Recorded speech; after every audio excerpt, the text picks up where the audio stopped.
আজকে বিকেলে এসেছি দেখো মেলায়, মানে পাশের বাড়ির মেলা বলে রোজ রোজ আসি। ছেলেকে নিয়ে বান্ধবীকে নিয়ে চলে এসেছি মেলায়।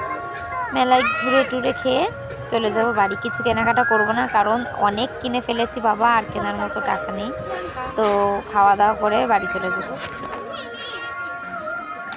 আমি ভুল করে পাশের বাড়ি বলে দিয়েছি মেলা, আসলে মানে পাশে মেলা হচ্ছে সেটা বলতে ভুলে গেছি, সরি। আমার ছেলে তো যা খেলনা দেখে তাই বায়না করে নেবে বলে, তাও কিছু কিনে দিইনি। বলেছি পরের মাসে কিনে দেবো, ছেলের জন্মদিন আসছে তাই জন্য। ছেলে আমার ভীষণ দুষ্টু, মেলায় এসে যা দেখছে তাই বায়না, এত বদমাইশ। আরও একদিন যাওয়ার ইচ্ছা আছে বরকে নিয়ে মেলায়। তো খেলনা দেখেও নিজেকে আর সামলাতে পারছে না, কোনটা নেবে তাই হলো ভাবছে, আর এক একটা করে বলছে এটা নেবে এটা নেবে, এইরকম অবস্থা।